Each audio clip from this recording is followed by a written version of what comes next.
Welcome to the RePsychled podcast, where we discuss everyday issues from a mental health perspective. We are your hosts, Dr. Rashonda Strickland, Dr. LaFanya Jones-Hines, and Dr. Nichelle Wall. Now, don't get it twisted. We're not going to be your stereotypical therapist. What we will be is informative, down to earth, a little spicy, and vulnerable. All right, interns, turn up your volume, grab your pen and paper. It's supervision time. As a reminder, this podcast is not meant to take the place of a relationship with a licensed mental health professional.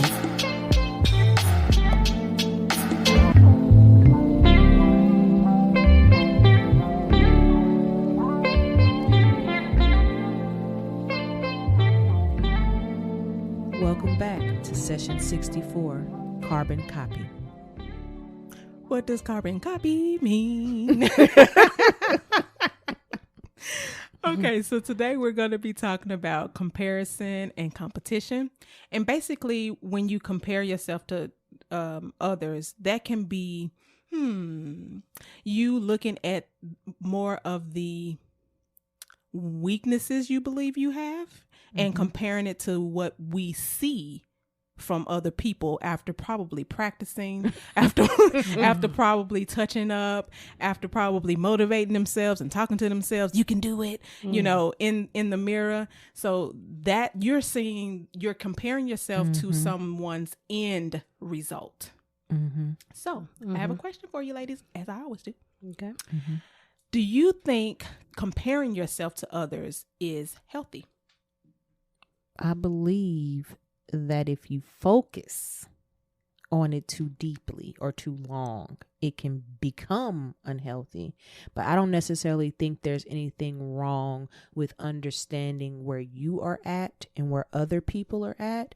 And sometimes you can look at other people's life and macro model, not macro, micro model your life after what they are doing. And meaning you take little pieces here and there from what you've known them to do, and this is this and this and this. Kind of like, you know, if you know you want to be a rapper, I'm going to do that because that's something that's very in the public. Okay, so you know that old boy spent this amount of time rapping or old girl spent this amount of time. They worked on this, they worked on that, they worked on these different things. Or if you think about a celebrity ball player, they might have an interview and they discuss, okay, I practiced like this, I practiced this amount of hours, I did certain things. Now, no, you don't have to, like I said, you don't macro model yourself after them, but you can be like, okay, so they became this good of a whatever, so let me see if I can implement some of those good behaviors into my own life, because maybe I'm not already doing them. Okay. Yeah. Okay. I don't think that comparing yourself is completely unhealthy either. And I think it's because if done in a healthy way, it can push you into being different, being better, striving for more. You know, it can push you into morphing into something different. Yep. Yeah. You know, just kind of in the same vein, if you're being selective about the thing that you're looking at, if you are being reasonable with what you're comparing yourself to, who you're comparing yourself to, why you're comparing yourself to them, you know, if you've done some kind of introspective work behind your comparison, then I don't think it's inherently a negative thing. You know, just as with anything taken to extreme, you know, anything can be unhealthy. Yeah. And just to, because I don't know, did I give the definition for competition? Not yet. Okay. Well, competition is more of a mindset, and it makes you strive to be a winner. So it doesn't mean that it has to be an unhealthy thing, just as comparison, but it can be an unhealthy thing. Everybody want to be on top. Yeah. But we need a base. We need somebody to be at the bottom. I think that's the problem. People don't realize that all positions are important. Like, your value don't decrease because you got last. Yes. It's been many a times where I had to run a cross country match because it was a requirement for volleyball. Mm-hmm. They know I got asthma. They know I don't like running long distance. I am a sprinter. You know where I came? At the end, gladly.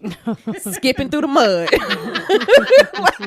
Not skipping through the mud. Y'all ought to see her shoulders. Y'all. And they was like, you did it. You completed your one meet for the year. Don't do it no more because you mess up our standing all the time. It's like, well, don't do me like that no more. But it's not inherently going to make you be like, you're not getting closer to the afterlife or God or like you're not getting $1 million. Yeah. So yeah. Mm-hmm. I think it's also about who you surround yourself with, that whole idea of birds of a feather kind of stick together. So if you surround yourself around people that are always comparing themselves from a negative slant, then you are going to likely, when you engage in comparison, you're going to come from that same mindset. But if you compare yourself to people that are go-getters, or you compare yourself to people that are high achievers, or in any realm, very spiritually awake, or people that are talented in some thing, it can give you, like you said, motivation and a dream, something to actually work towards, versus sometimes for people, it's hard for them to know what they want to do. I see that a lot with people in this, I guess that'd be Gen Z. A lot of not knowing what to do, where to go, what they want to do with life. So if you compare yourself to people that aspire or have the thing that you want, then, Yeah. And you know what? I think it's a good thing to have people in your life to push you to do more. I remember being in college in my freshman year. I was undecided as a major because I wanted to go to law school, and that's what I knew I was going to do. But I didn't necessarily want to major in political science, criminal justice. I didn't want to major in that. But just so happened, my suite mate, she was majoring in psychology. And I was like, I don't mind that brain thing. So I was like, I'll try it. And as you see, I am still here. So I loved it.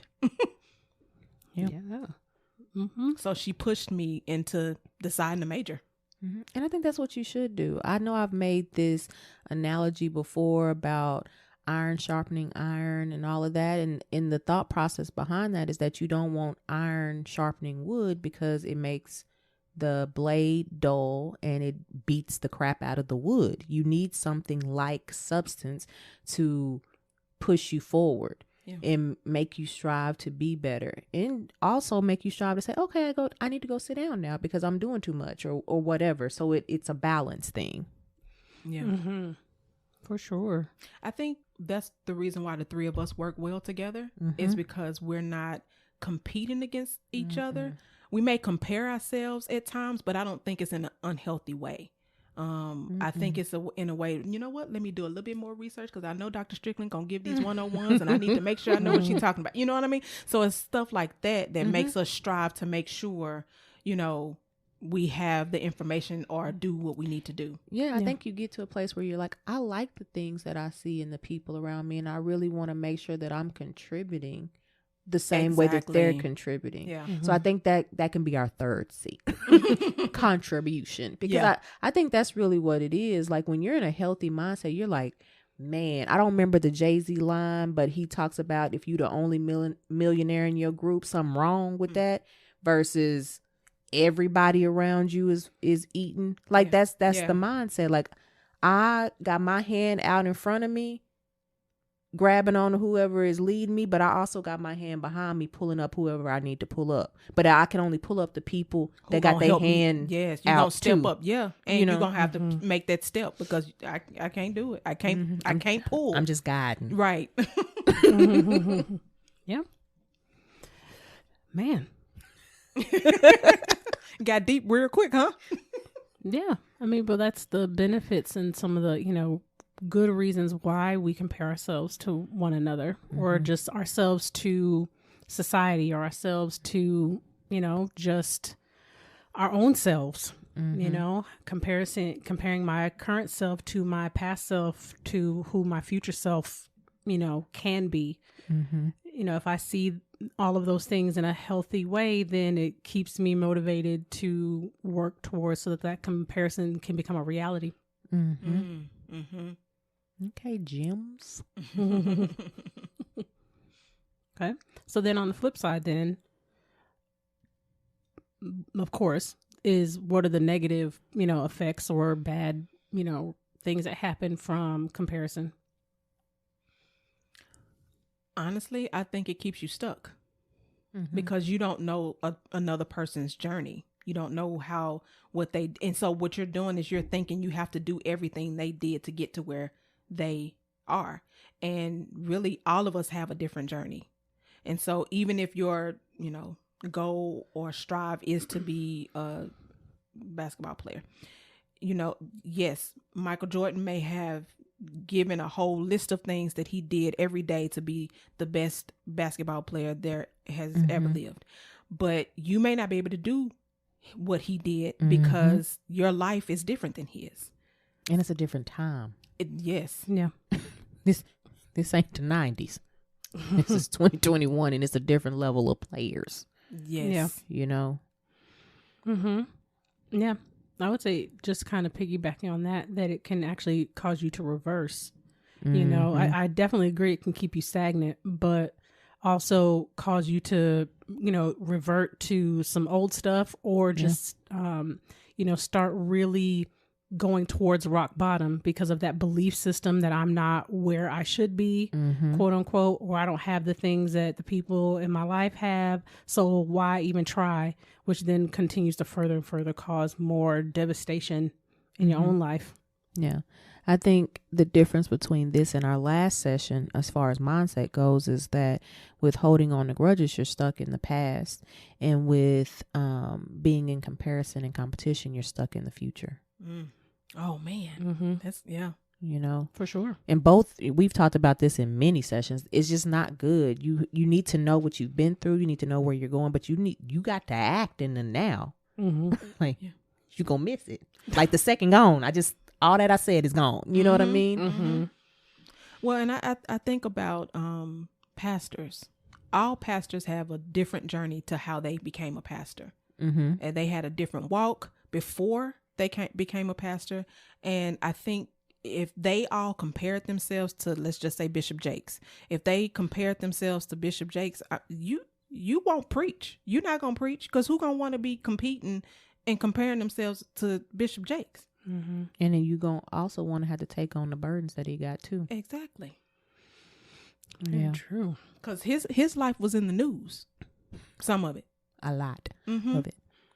I think another two things that I see from individuals that go to the dark side of this is low self-worth and a sense of self-pity. Oh, for sure. Because you don't have any motivation anymore. It becomes a very, why me? How come my life is not better? Why does everybody else get to? And the other thing to that is, even if you've tried your way or their way and you haven't succeeded, it doesn't mean that you give up. It doesn't mean that you have to, because see, the unhealthy part of that is you keep comparing, like the one of the ladies just said, why me? Why couldn't I, get there? Why? It may be because you're using someone else's map. So you give up on it, and then without using your own journey, your own map, your own instructions, and creating a path for yourself. Yeah. Prime example, we all went to the same school. And we all have pretty much the same knowledge as far as it goes. What sticks is different for each of us. But I got a different degree than, the other two doctors on this show. But I'm still a doctor. Yeah. And the things that we went through to get to where we are now were all different, but we still in the same spot together. So then with that being said, is it better to compare yourself to those doing better or worse than you? I think it's healthy to look at both. I think it's, and when I say, I wouldn't necessarily say compare. It's more like, let me analyze all that is going on in my life. Let me look at people who are on similar journeys that I'm on, and they may be better, like not better. They may be in a better spot, or they may be in a worse spot. But either way, I can learn information and knowledge from either. Like I can see the mistakes from anybody's journey. I can see the, what's the opposite of mistakes? Accomplishments. There we go. The accomplishments, the benefits. I think it's like what Dr. Strickland said, is when you go to those extremes that we start messing up. Mm-hmm. Oh yeah. I definitely believe that you can do both. You know, you can, it's always going to be about your perspective and why you're comparing yourself, whether you're comparing up or down. Are you comparing down because you think you're better? You think you're better than the people? Or you're insecure. Than the people below you. So you use it as a way to boost your own ego and make yourself feel better.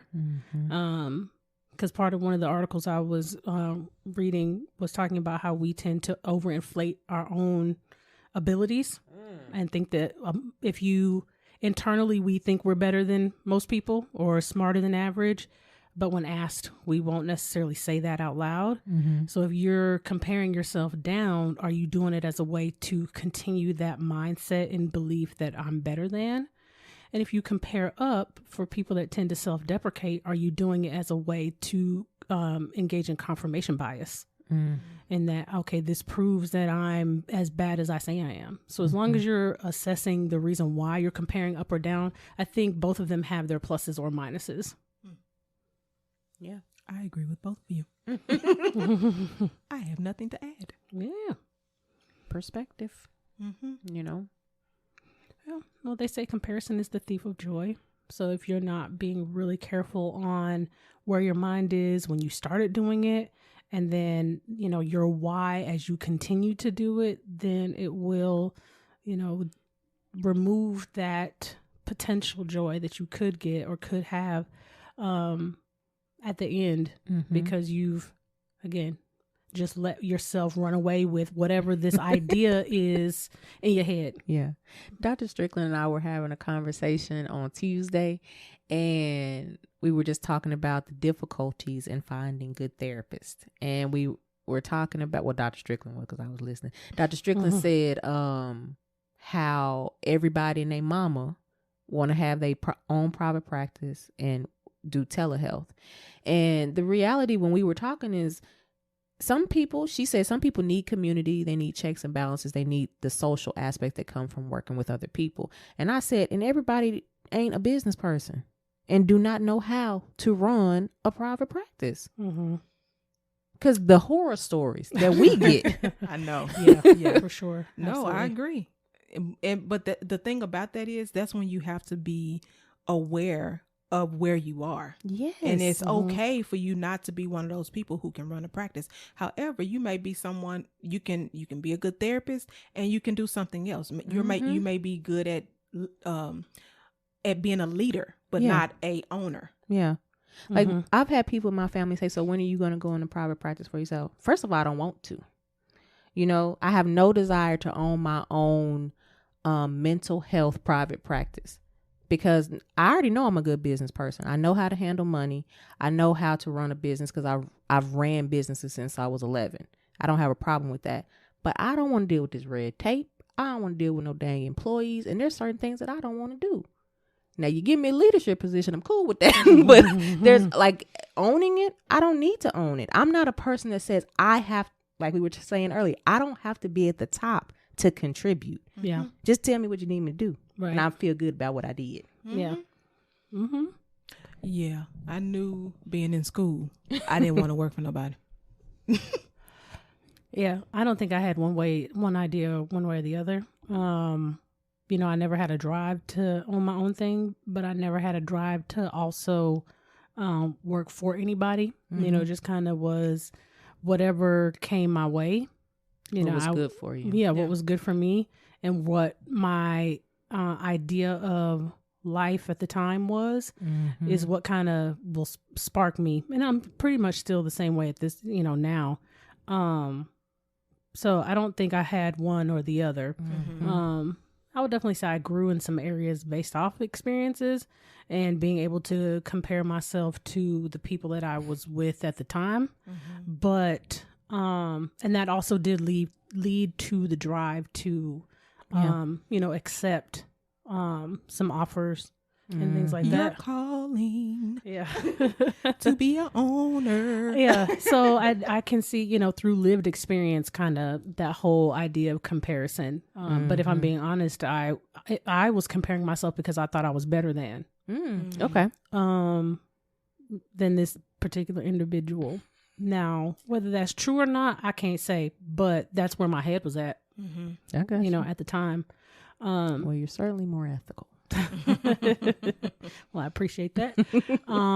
So I don't think, that's why I said I think it can be both. I think you can use comparison like the better than, but it's being the result of it becomes something that's still good and healthy, even if the start was narcissistic in nature. Gotcha. Yeah, I agree with that. So one of the things I was just reading an article just a moment ago, they were talking about selective perception and how it affects the way you feel and what you do. And one of the things that the examples they gave was you give people non-alcoholic beverages, but they are told that they are actually alcoholic. And then you kind of watch the people become drunk. That is so mean. Even though they really aren't drunk. Right. And how... I'm sorry. I got a story to tell y'all in a minute. Oh. And what I thought was interesting when we talk about comparison is, the information that we're fed will affect what we see, and then how we behave. So if I'm fed information about myself, it's going to cloud what my perception of me and what I want is, or even my abilities. So then when that reality comes and you tell the people, those are actually non-alcoholic drinks. And then the immediacy of that, like, I have been just playing and making up stuff. I'm just thinking, like, when you start doing that, like, it's like, oh man, like I really had this influence over me that I didn't really realize could affect me the way that it did. And so then you start to really like think about how like, am I a gullible person? Am I And what's holding you back? Yeah. Did I need someone else to tell me to, that validation. Yeah. Yeah, I just thought it was a very interesting kind of tie to when you think about, how you compare yourself to others, based off the influence of what you've been told. Well, just think about like HGTV.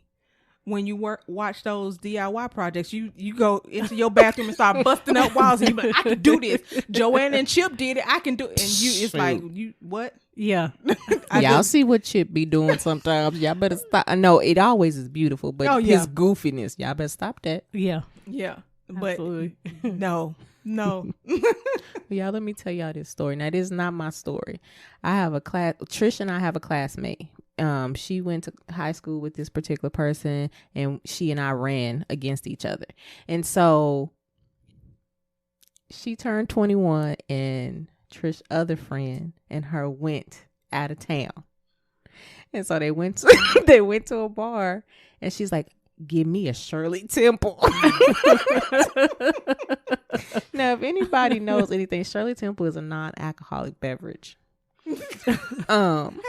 So she was throwing them back. She was like, "Ooh, I'm really feeling it." And if anybody I'm not gonna say her name, but if anybody knows this person, she's such a like sweet, loving, bubbly person. Like she's always been that way. You would look at her and you wouldn't know that because she had that track body. You know what I mean? You would think, "Oh my gosh, what's happening?" But she said she was toe up for no reason. And then her friend happened to be at the table while she was retelling the story. And she's like, yeah, you was high on sugar. So when you said that, I automatically linked that story and was dying laughing. Oh, wow. That is hilarious. Sprite and grenadine. And some cherries. Okay. Girl, you better give me them cherries. Okay. And don't put it in a drink that looks like an alcoholic drink. Okay. I mean, in a glass that looks like an alcoholic drink. Oh, gosh. Lord. That is Oh, yeah. hilarious. That's funny. But I think everybody's had a moment like that at some point. Like, oh, no, there's nothing in here? Oh. Jeez. Well, it's just like those women who off think the that they're deep end. pregnant and they start having morning sickness and they end up not being pregnant. Psychosomatic. Uh-huh. Yeah. It's real. It is. It definitely is real. Yeah. Yeah. So selective perception is a real thing.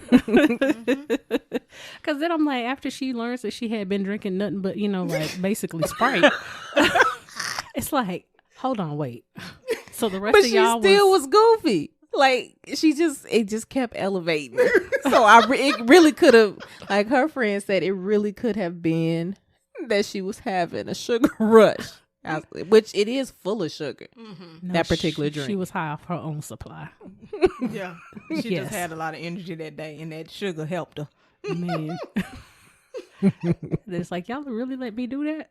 Nobody said nothing, huh? And she didn't. She How- told the story all like, Why didn't she know that a Shirley Temple didn't have alcohol in it? Where your friends at? they was 21. And it's pink and, Pretty. And I want to say she's a little bit more sheltered. So she's like, I'm going to get a drink. Like, this is how she talks in real life. So it's so endearing. You're just like, oh, it's so sweet, but it's hilarious. oh, man. Dang. Wow. Okay. Okay. You'd be like, Shirley, what you getting that for? Mm-hmm. That'd be my first. What you getting that for? But the bartender could have said something. It could have been like, let me give you a less potent lemon drop. Because yours be potent. Yes. Man, he didn't even throw a splash of alcohol in there. Nothing. Man, Wow. I feel for her. He might have thought she was recovering from something, Ain't no telling. True. Man, Well, that's funny. do you all let's go ahead and pick on social media. Mm-hmm. Do y'all think social media is harmful to our self-esteem and this comparison competition stuff? Can be, and it has made it worse. Mm-hmm. Yeah, absolutely. Because you only see what people want you to see. You either see just I went on vacation, or I got married, or I had a baby, or I graduated, or I went out on date night. Like, you only see a very specific, very tailored view of a person. And then the bigger this person's influence or reach is, the more tailored it becomes. Mm-hmm. So yeah, I think we get a very false idea of what is real in our world from social media. Yeah, because it kills me when women, I'll start with women. When women think that, like, I'll just use the Kardashians, they are always made up. They go out to the grocery store just to buy some Pampers for babies with a head full of hair and and a face full of makeup and lip gloss and just beat. Mm-hmm. They think they do that all the time. And for men, you think they look like that all the time? No. And that's why when you see celebrities with no makeup on, you be like, who is that? And the fact that they wear it so often that their skin is a totally different color than the rest of their body. Mm-hmm. Definitely that. Or, the way that what people call body goals now, how The ant body. yes. Mm-hmm. How the idea of what used to be called slim thick, people still say that, but that's not really what is going on. Slim Yeah, thick. that's not really what's going on. Mm-hmm. But very Barbie doll like body, very big at the top, extra small at the middle, and then big at the bottom, which is just not realistic for probably 99% of women. Mm-hmm. But because Unless you have on a body shaper. and even then, Corset. oh yeah, oh yes, A real one, corset. yeah, a real one, Because Barbie's measurements are not anatomically correct, Yeah. by any means. But, when you look at that and you're bombarded with those types of images and then people wanting and flaunting over what those images are, then of course you start to look at yourself and say, well, I don't look like that. But then you forget to compare yourself to the real people in your real world and your environment that don't look like that. But you're just comparing yourself to the very tailored, constructed view of what you see on the screen.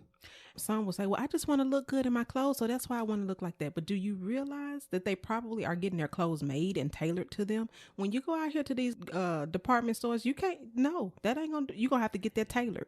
Oh, yeah.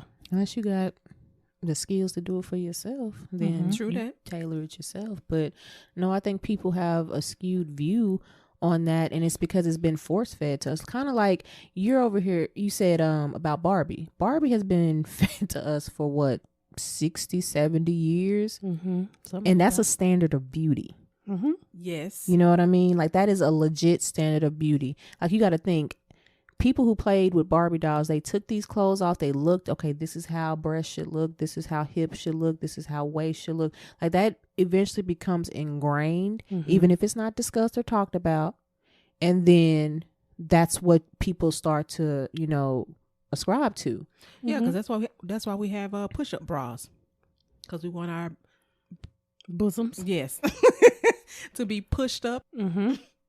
Absolutely. I think social media started off with very pure intentions, from the beginning. If anybody's ever watched the movie The Social Network, you will see Mark Zuckerberg's, rise into Facebook. So I think the intention was pure from the beginning, but of course, money, once money gets involved and morphed into some unhealthiness, and you're talking about obscene amounts of money, and then profits become the driver, and it's no longer about, what it was originally made for. Yeah. And when you start to have mass and so many ideas, views, and marketing, once these things become the focus and of whatever this product is, then it's really kind of lost its essence, and then people are just now using it as a ruler against themselves. It's kind of like when you be on Instagram and you checking how many people have liked this, how many have done this. Now, as a business person, yes, it's important for us to look at analytics, but it shouldn't classify whether or not you did a good job. And you know what? It can be dangerous in business too, because you remember the topic we was talking about earlier today. It's like they got 1.4 million likes or hearts and all views and shares and all of that, and you start comparing. It's like, well, is this what y'all want? Y'all, this is really people what people want to see or hear. Yeah. It's not manageable for us to do that. Oh, I don't even want to. Yeah. And I think as far as social media is concerned, when you compare yourself, what is the complexity that you're comparing yourself to? Are you comparing yourself to a very simplistic thing? So, and you're a much more introspective person and you like to do deep dives and things like that. But you're comparing like if you have a channel or whatnot, and you're comparing it to a prank channel, you're not using an appropriate tool. Talking about comparison, you're not using an appropriate peer or what's the word I'm looking for? Peer, essentially. Okay, we'll go with that then. You're not using one that falls in line with what you actually do. But if you're an introspective, deep dive person, and then you compare yourself to someone else that's like that, then you can use that as a better gauge for, okay, so what am I doing that's different than what this person is doing? How are they moving and speaking and yada, yada, yada differently than me?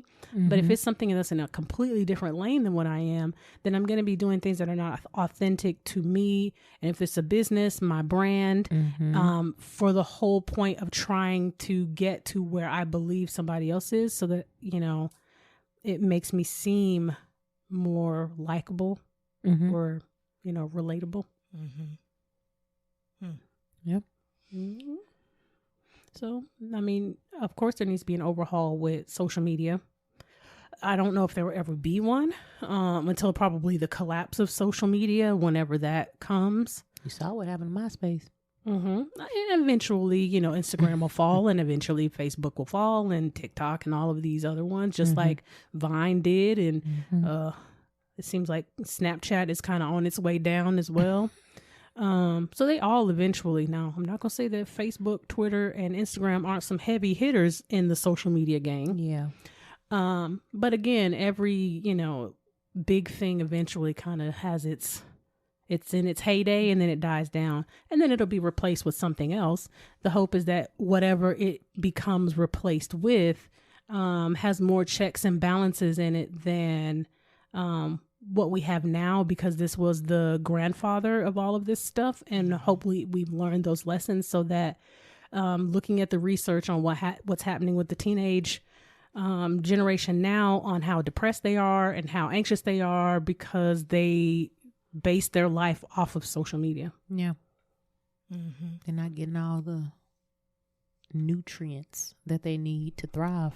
That's really what it boiled down to. Well, it also helps them to hide behind a computer or their phone without them having to actually go out and socially engage with people. It goes back to that socially inept thing that we were talking about previously. Yeah. Like, social life is needed. It doesn't have to be any particular person's version of social life, because like what Dr. Jones-Hines want to do socially, I don't want to do that. And she don't want to do what I want to do socially, unless we're having friend time. That's different. We find something we all like. But just in general, like, you have to find what works for you, and just being completely locked up is going to eventually hinder you. And I'm saying that as a whole introvert. Yeah, because we still have to have some sort of social That's why people were going experiencing anxiety and depression, including children, when we had to quarantine for that whole year. Yeah, or still. Well, one of the things I was just reading about is selective exposure theory. And this particular part, they're talking about selective exposure in entertainment. But basically the theory is you have to be very strategic about what you expose yourself to, because of the threats that potentially arise. So it kind of starts off from a historical kind of like a Neanderthal kind of way. That's where they basically start with. So you have to be sensitive to animal sounds and, things like that, nighttime, because get aid if you want to. Right. So, you have to be very selective about where you go and what you put yourself in, places you put yourself in. But now that we're not, threatened like that all the time. Sorry, all I saw was a horror movie when they be falling in the woods. Oh. I mean, it happens. Side note, I saw a video earlier today about porch thieves, and this lady was trying to, because the guy had the package and he had it, and if it picked it up, the thief picked it up, it would make a gunshot sound. So this lady went on his porch and picked up his package, and it, of course, made a gunshot sound, and she turned around and started running, but fell before. She fell and then got up, and the person that drove off without her did that road runner, but no skills. Yes.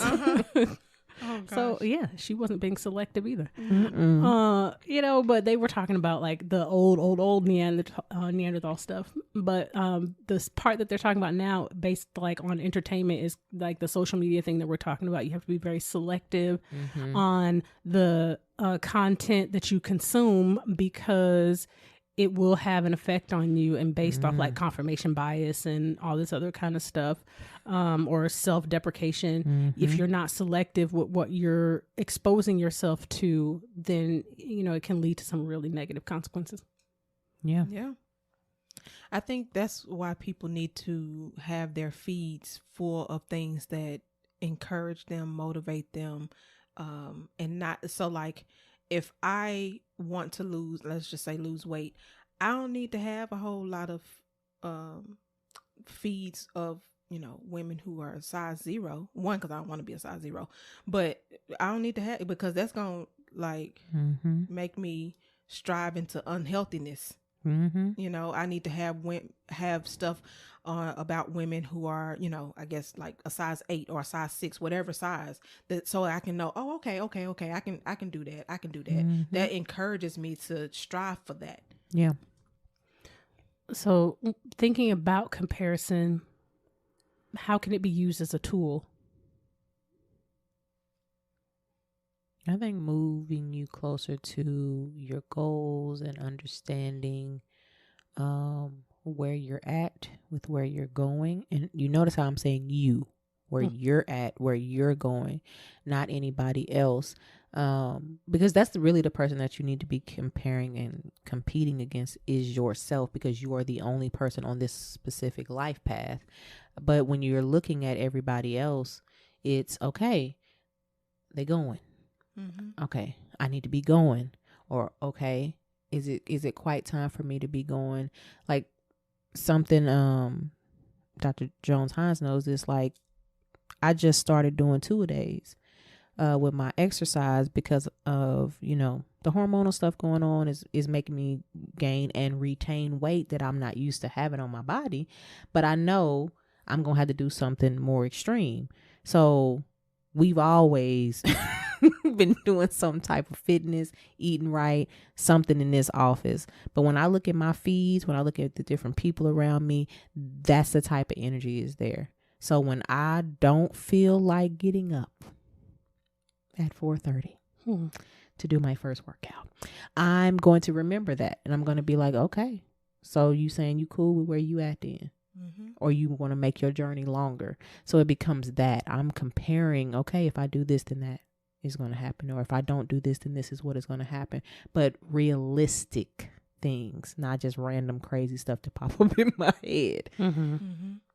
I think it motivates us. And I say us because I'm not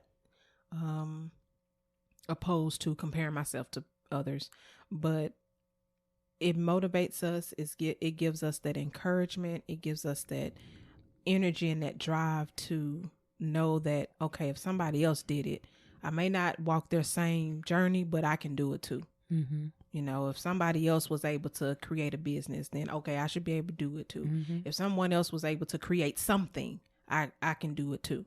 Accountability. Yes. Mm-hmm. So how do you guys see that tying with being competitive? Because there's an element of comparison that comes with being competitive with the people around you. Mm-hmm.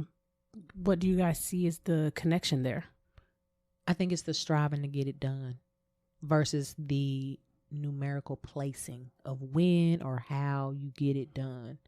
You know, if Dr. Strickland loses all her weight on December 31st and I lose mine next year sometime, does it matter when it happened, or is it that we lost it? Mm-hmm. Mm-hmm. You know what I mean? It's like, dang, she did that. Like she stuck to it. I definitely can do this because I know her. I know the things that she's enduring and going through, and but not that she out here destitute or something. But you know, when you do life with people, you're like, I see you, girl. Mm-hmm. And so, you know, that can be a source of motivation. Like that's one of the reasons why when I do my cancer posts, I chose to do them the way I did. I didn't want it to be sugar coated. I wanted it to be real. I wanted it to be like all facets of it. So whether it was a good day, a bad day, just a kind of meh day, I wanted to share that because I wanted people to understand it's okay to be whoever it is you are. Mm-hmm. And because this journey is long. Mm-hmm. I think it helps us to be responsible and accountable because like Dr. Wall was just saying, let's just stick with the exercise. So when we were quarantined, Dr. Strickland and I work out together, but when we were quarantined, we couldn't work out together because we had to be quarantined. So what we did was we started working out at home. And so what made me get up was like, oh man, I know Dr. Strickland is working out. Oh man, let me just get up. Cause I know if she texts me and be like, I worked out, and be like, oh man, I didn't.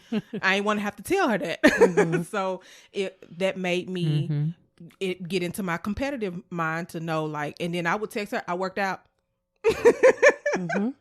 So that if anything, if she didn't work out, it'll make her be like, okay, I need to work out. I know Dr. Jones Hines just said she worked out, I'm gonna work out. Mm-hmm. Absolutely. Okay. You know, I think it can drive also your like thirst for creativity. I think it can drive your thirst for accomplishment. Because it gives you a goal. You know, when you have competition, there's usually some end in sight. Versus when you compare, it can be ambiguous. It can be tied to a goal, but it can also just be, I'm just like, oh, I just don't think I'm as good as other people, which is very like, okay, in what way? You know, it's very open. But competition usually is like, there's some end point that we're trying to get to, and what do we need to do to get there? And then that can make me become creative on how I plan to get there. Again, but this is if you're using competition to grow, not competition to denigrate the other person. And go yourself. Yeah, and go back to like we were saying before, some of those like self-centered ways, like I'm better than you and I won. Look at this. As long as you're being honest and self-reflective in it. Yeah.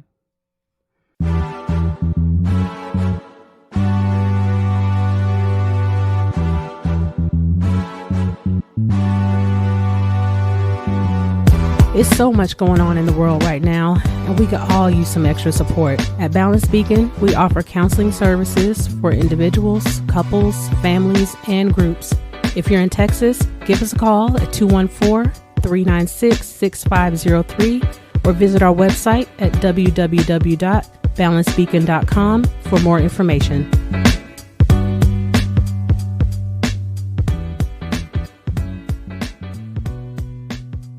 So, what are some tips you ladies think we should give to the interns to stop comparing themselves to others?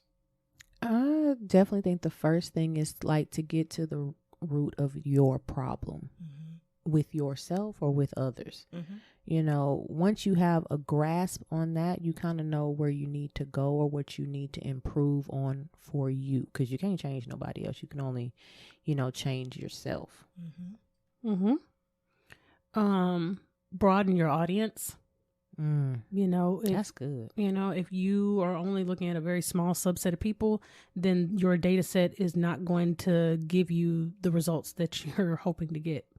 So, you know, anybody with a statistical background knows that your study needs to have enough participants in it for you to be able to make any type of correlations or generalizations. If you have a sample of 4, what does that mean? Yeah, that's not going to give you a whole lot of data. So make sure that you broaden your scope. That puts me in a mindset of people who don't travel and they don't get to see how other people live their lives. So there's no understanding that there's other things, other ways to be, live, do that cultures that are equally great, not better. Yeah.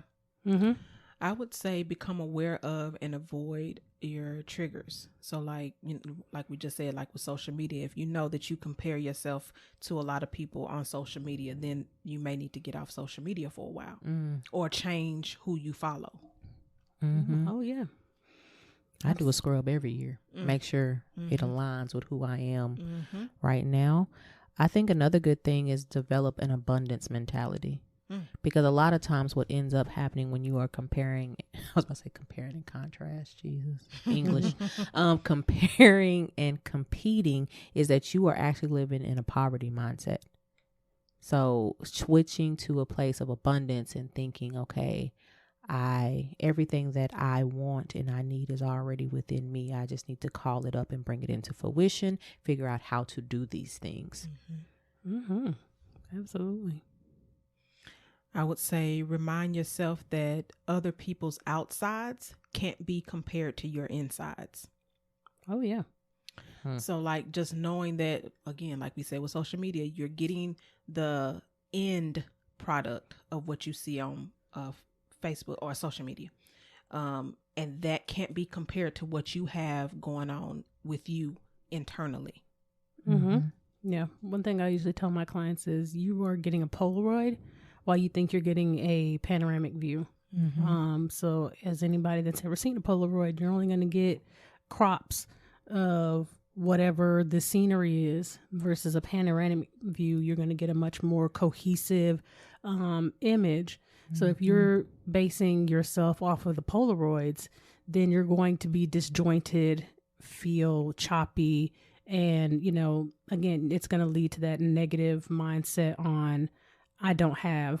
And that's going to be because you have a lot of missing information. You got to think everybody uses that same move in silence, hustle in silence. Like, it's a lot you missing. They only show you what they are comfortable with showing you. And be grateful for the good things that you have going on in your life, and stop believing the lies of you're not enough.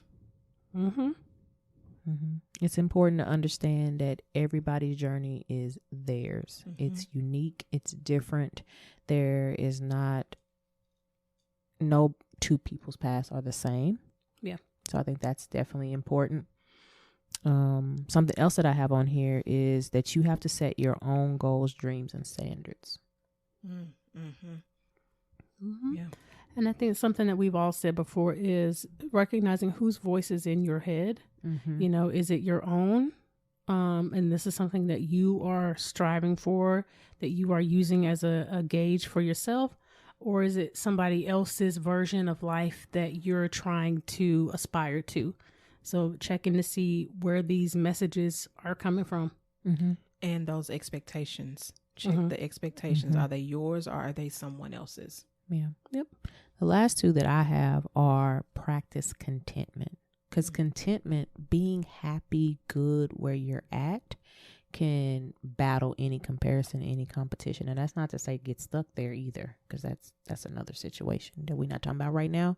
And then the other one is to celebrate yourself. Like, enjoy your life, enjoy your milestones, enjoy, you know, whatever comes up in your life. Like Dr. Strickland, Dr. Jones-Hines know I'm really big on birthdays. And so every time I'd be like, what we doing? Y'all want to do something? What you like? So every time somebody in the office has a birthday or like outside, I try to really, you know, celebrate that person, you know, so that they feel loved and just honored on the day that they bust up out of that thing, you know?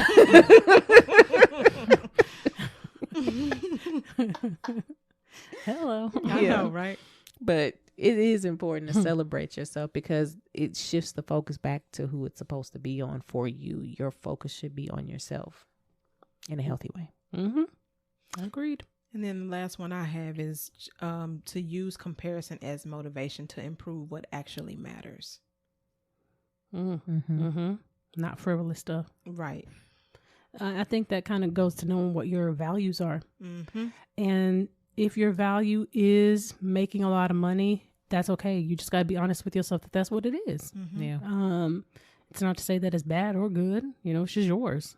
So I think if you know what your values are, it can help you do that. Yeah, I agree. Okay. So as normal, we always end the sessions off with a quote. And this quote is by Stephen Furtick. The reason why we struggle with insecurity is because we compare our behind the scenes with everyone else's highlight reel. Must be this volume control. So, okay, interns, process your notes. Be sure to catch us next session and find us on all major platforms at the RePsychled Podcast. If you're a new intern, be sure to like, comment, subscribe, and share. Thanks for listening. And remember, we are shifting and reshaping our psyche through healing conversations and connections, one discussion at a time.